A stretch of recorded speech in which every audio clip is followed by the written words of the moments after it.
keutamaan sholat. Sebagai seorang ahli sembelih, kita kalau beribadah tentunya tidak boleh sekedar ibadah. Kita ini sudah ahli sembelih. Ada dengan sedaya anggota jemaah ini sudah dianggap ahli sembelih. Maka sholatnya ya nggak boleh sama dengan sholatnya orang lain. Sholatnya harus meraih semua keutamaan sholat.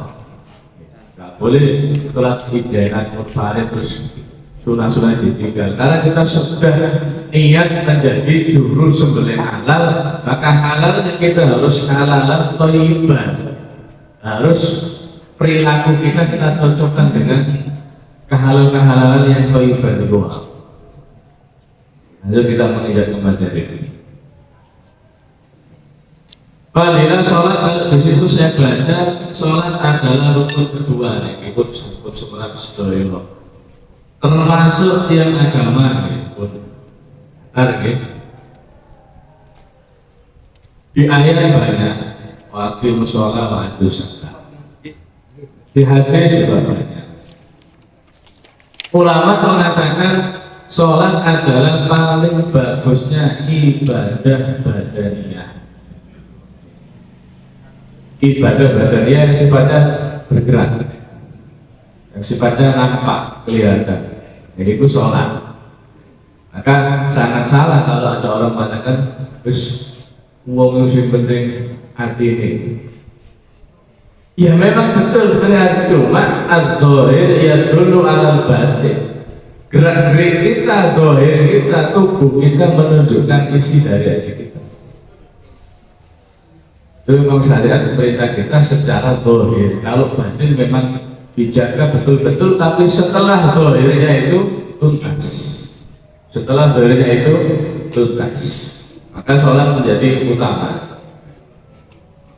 Loh, panjenengan sedaya mungkin sebenarnya bahwa yang umbi yang cukup biar ini asal dari balen apa? Ini sekolah dolar salah. Yang penting aja tinggal so, tapi itu pokok biar lah. Yang penting aja tinggal so, mesti. Karena orang yang sholat walaupun tanda kutip dia melakukan apa, suatu saat dia akan kembali menjadi orang baik selama dia akan menjaga sholat. Dan ulama berkata sholat adalah paling bagusnya ibadah badaniyah. Fardunya adalah yang paling afdolnya fardu. Rukun-rukunnya paling bagusnya rukun dibanding rukun ibadah yang lain.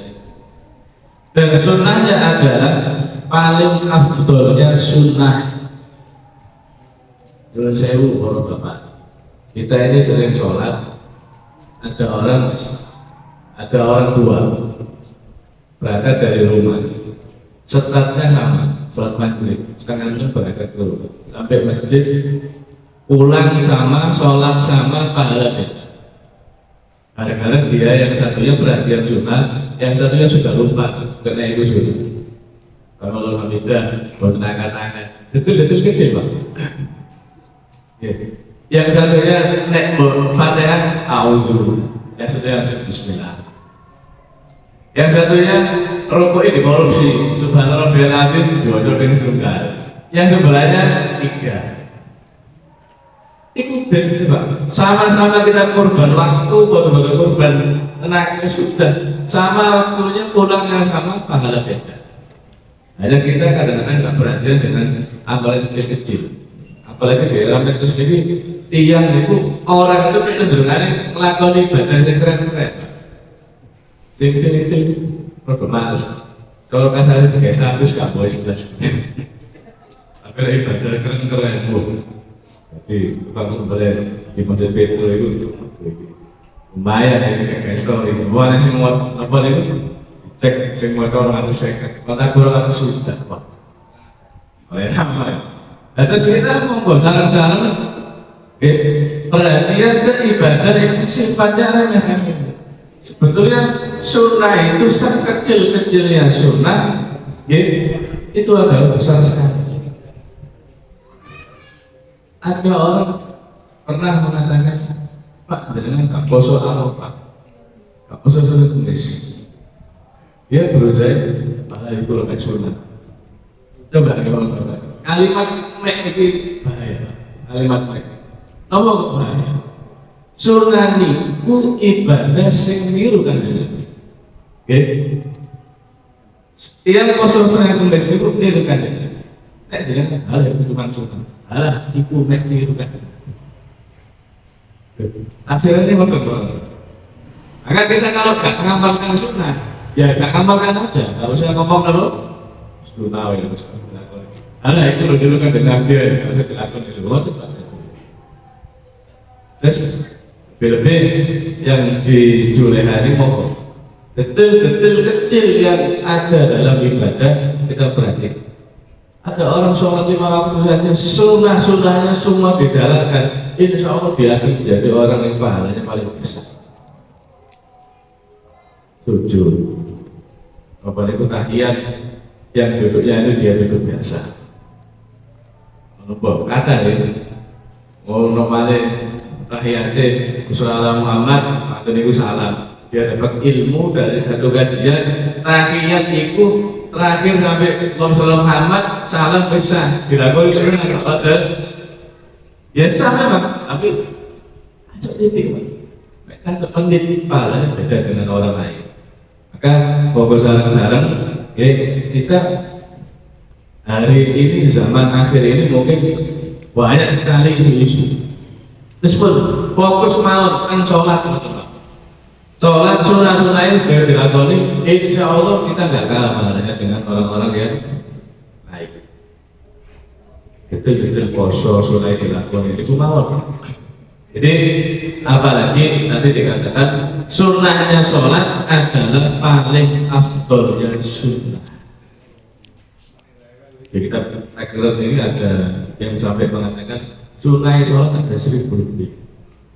Ada 1000 lebih. Dihitung mulai dari wudhu. Lu kita lihat kadang-kadang loh. Terus saya statusnya nampak sebagai orang soleh. Ketika wudhu saja kadang-kadang kita ini nggak melakukan sunnah.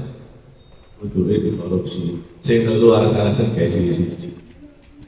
Apa itu? Terus nggak mau tolong belas. Minimal itu bukan apal gemui wudhu. Bayangkan mawon bahasa pas basuh. Kemudian muka mugi-mugi ya datang ke wudhu akhirat wajah kita loh berseri-seri. Dihadirkan maknanya saja. Pas basuh tangan kanan jangan kerentek hati walaupun gak apal Arabnya muga-muga aku niki terima tangan terima kitab amalan dengan tangan kan termasuk ashabul yamin bukan ashabul shimal.